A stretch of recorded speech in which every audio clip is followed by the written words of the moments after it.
Hey everybody, welcome to the America's Army OPCast episode 4, A New Hope. Joining me as always, I've got Dev Grubber. What's going on, man? Just another rainy day for Tots. Yeah, man, I love it.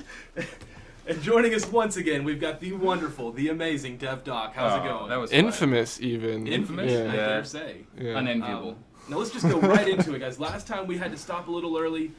We were talking about the medic system, and Grubber had just brought up the fact of specific injuries, hitting the leg, hitting the arm. Let's just go right back into that. Yeah. So I was talking about the kind of like, does the medic system have to have, I'm limping when I get shot in the leg and stuff like that. Does it have to have that to succeed, or is it just, am I going to be prompted at different medic, injury things? Yeah. Here's the injury, and here's what you got to do, even though I got shot in the head. Yeah, here's the injury that we randomly chose. Yeah. So far, testing would show that everybody pretty much agrees that the gameplay is better with what we have right now, which is totally ignores any of that like simulation stuff. I personally think it needs that level of fidelity. Mm-hmm. So I don't know that it needs that to succeed, but I would certainly say that's what we should do, and that's what I'm sure we're gonna push for. I can't imagine us not getting there. I would love to see that in combination with movement penalties and stuff. Yeah, like shot in the legs. All that's kind of connected systems, I guess. Yeah. But Well, and we tend to talk about those things like in terms of I got shot in the leg, so now I'm slower, so that's punishment, and I should play differently next time. But the other side of that is, like right now, the medics revive people, and that's a really one-dimensional thing. AA2 didn't have that revive, and it was still a worthwhile thing to have a medic. It gave them something to do besides just run around, respond to where somebody got put down. That you could fix those injuries, you could handle bleeding, and all of this stuff would take that's a lot of rework to the core system right now. We have which we're looking at. We have designs. I remember in a previous version of America's Army, the medic could drag you, if I'm not mistaken. Was that? Was it not? I don't know. I could have sworn. That'd be cool, though. I've heard people Regardless talking of about who it was. so I would many love times. to see that, because you have a down guy. He's in an obvious sniper rally. A real medic wouldn't run out there and be like, "Let's do this." Okay, He'd grab you by the shoulders and get you around the corner. Yeah, something okay. like that. So let me tell you a story about my interview for this job, which I did not pass the first time. Yeah, totally. Yeah. That explains why you're in design. Right. Yeah. And it was for different reasons. One of the first questions they asked me is like, we want more emphasis on first aid and reviving in the game. How do you do that? And so I was like, how do I answer this question? I really want a job. I really want to answer this correctly. And like that was the key thing, right? Like I don't run out to where the guy has been shot and treat him there. Yes. I run out and I grab him and I move him back, or we move a vehicle up between the patient and the threat. Like you treat undercover. And so it's. I understand why it hasn't been a huge priority. Gameplay-wise, it's a nightmare. lot of complications. Yeah, it's a nightmare as a system, but it's pretty core. Like, it's not rocket science. You should be treating this guy behind cover somehow. And the only way we can really do that in the game is if we were able to drag the guy that's down behind a wall, or...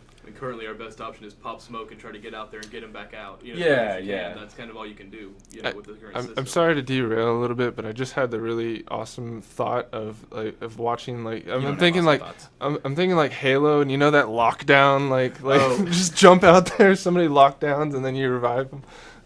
Oh, are they really? They jump out and like punch him in the face? Oh no! There's you run out there into the lock. Let's just put that in the game, right? Like we could just add a lasso, grab him by the foot, and bring him in.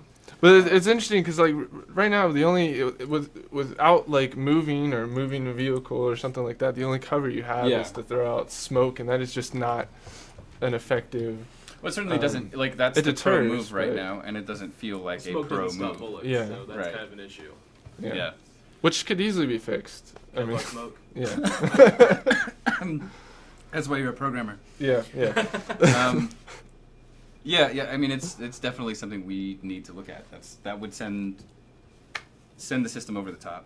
But this is the problem with games, right? Like everything is a rabbit hole.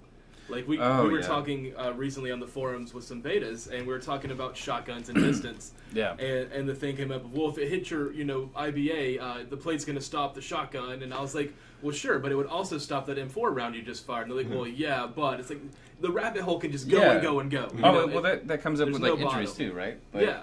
Because right now, if you shoot somebody 100 times in the leg in the game, you expect them to go down. Mm-hmm. Yeah. You could do that in I mean, this is a mechanical system. Right. Blood loss and tissue damage and all that stuff. You could do that all day, and you aren't necessarily going to, actually put the guy out where he can't be. He's going to have a really fixed. bad day. Yeah. Yeah. I mean, I've knocked people out with the sniper rifle to like the foot. Sure. That's all I've seen. I've got their foot and they're out. Right. And that's how you have to do that in a game, because you're setting up rules and everybody agrees to the rules, and then they're going to play. Right. You know what I mean? But it is a rabbit hole, right? Like should we set up a system whereby we're modeling veins and arteries, and bullets are doing some sort of tissue damage based on angle and all of that stuff? You could go like crazy far with this. We're not going to. No, I don't think that's a good idea. Well, at that point, it becomes less of a game and more of a medic simulator within a game. Right. Like that's where the entertainment is like, Right. How did that work out? I mean, that could be an awesome stand. Maybe we can make like America's Army Medic. Like it's the next game. It'll be a whole different. But in the game, like I just want to focus, right? Like on those 4 injuries. Like I want you to recognize arterial bleeding by color and the behavior, and then know what the appropriate treatment is. I want you to recognize venous bleeding and know what the appropriate treatment is. The other 2 are broken bones and tension pneumothorax. As I think we mentioned earlier. Yeah, we did in the last podcast. Now, I did have one thought when you definitely mentioned that said last medical time words. Is, as far as really common things and things that can be life-threatening, it's just maybe shock. Is that going to maybe... I mean, I know it'd probably be in the training, but I just, We could. I like 4 is a nice round number for these things. It makes sense, right? But like treating shock is kind of a case-by-case thing. There's a number of things that you do. None of them really feel like treatments. Like put the guy into the recovery position. That's good stuff that will probably be in like the training. Sure. We'll let the training emphasize that. Or like triage. There was another story with the whole America's Army 2 thing where there was a guy that had played the game that knew enough about triage to organize all of the like Good Samaritans that stopped to help, and that greatly increased. That's wonderful. Like how everybody did. He didn't actually like, I know what kind of bleeding that is, so here's a tourniquet. Do it himself. Well, that is another really good life skill that's not hard to learn. No, yeah. Again, like all of Mm-hmm. these conditions that we're focusing on are really, they're mechanical system dependencies. So, oh man, I forget where I was going with that. But yeah, that's the kind of stuff that you push through the training. And I think, shock just wouldn't work in game, right? Like that's not an in game thing you can really. Yeah, like here, lay down on your injured side here for me, and put your legs up, and I'm gonna. We'll be back in a minute. I'm going to make a call. Yeah. The animators would have a field day with that. Yeah. So another, like, since we've talked about the injuries, I'd like to kind of bring up like some of the discussion we actually had earlier today about the medic system in its current form. So we tried kind of pointing out like with a different weapon.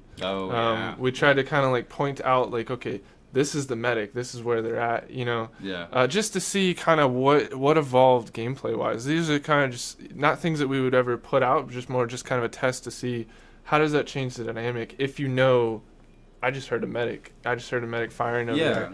Medic's got a different gun kind of thing. And obviously you're going to want to kill the medic, right? Because in a gameplay, once he's gone, you have an easier round, just like killing the sniper. It's like that thing that we wanted to kind of point out is like I got the sniper, and then everybody's announcing like, I got the sniper, he's down.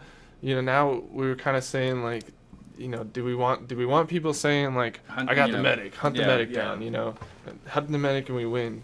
And and we kind of had the discussion of like, is that a valid thing that we want? Not really. Yeah. No, not at all. Hunt the medic. The thing, well, and that's dominant strategy, right? Like we're Yeah. setting up a game and it has finite like win and loss, and it starts at the same. So it's kind of a gameism that we have to accept, and we can hopefully minimize that whole hunt the medic thing.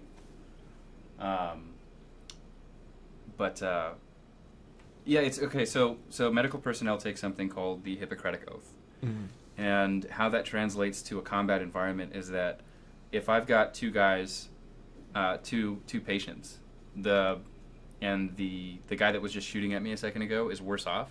I am bound to treat him first, and we all accept this. There's no question. There's no medic that's going to tell you like, oh, I really wish I didn't have to. That's just the way it is, and so. A down soldier is a down soldier, right? Yeah. In the game, like you see somebody fixing, like reviving a buddy. They're by definition they are not a valid combat threat at that time. We would not take advantage of that dynamic, and we would hope that the enemy combatants would understand that as well. Yeah. A lot of people on pubs are kind enough to let the medic finish reviving somebody and then take them both out. I have a right? feel for the points, but yeah. Well, Yeah. so it's like real world, they've become enemy combatants again. They're valid combat threats Sure. at that time. Like, I mean that's more okay, but like it leaves a bad taste in your mouth.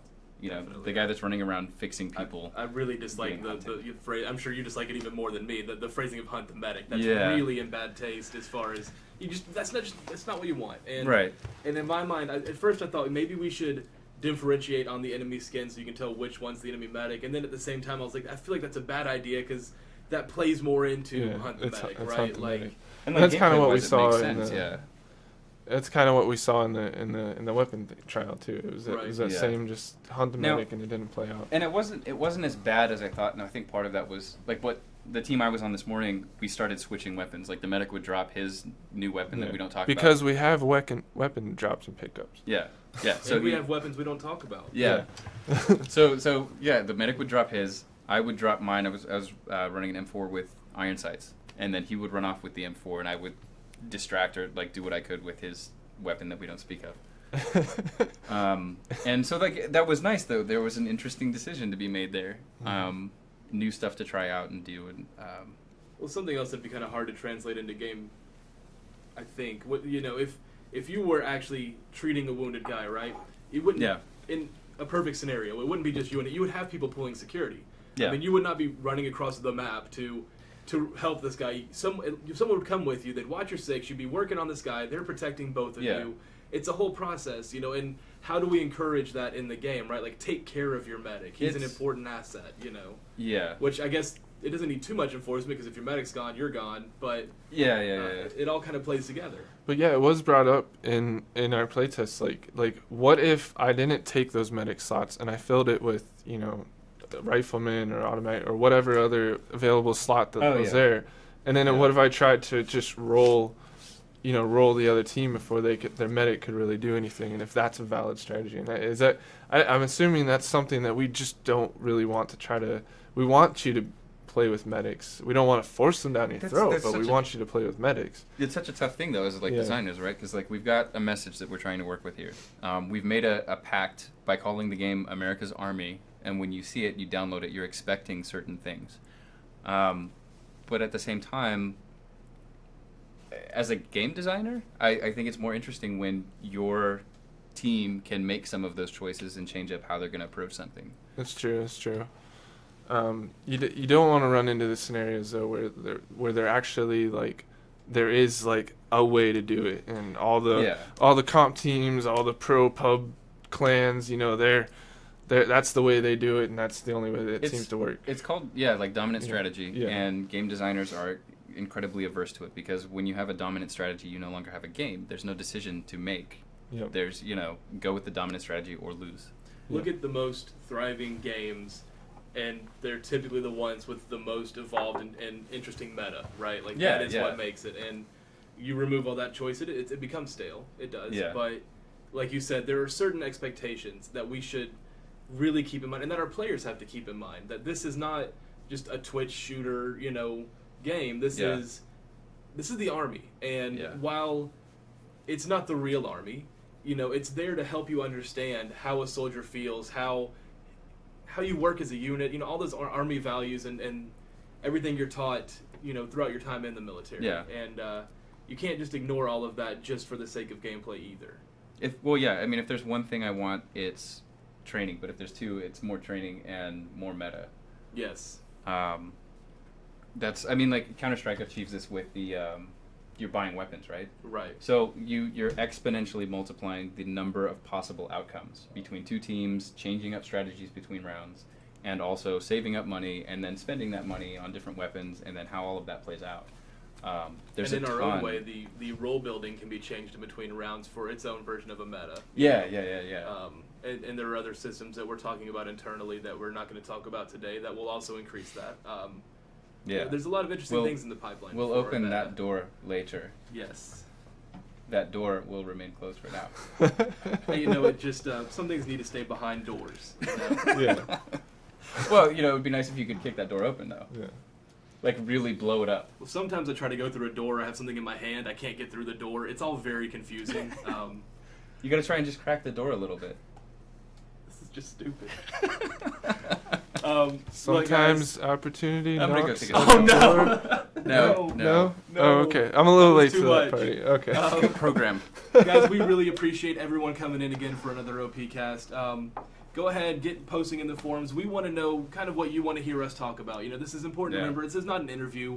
We just want to give you an idea of how the inside of the studio works, how it's thinking, and kind of just what's on the horizon. So keep that in your thoughts, and we'll see you all next time. Everybody say goodbye. Bye, guys. Later.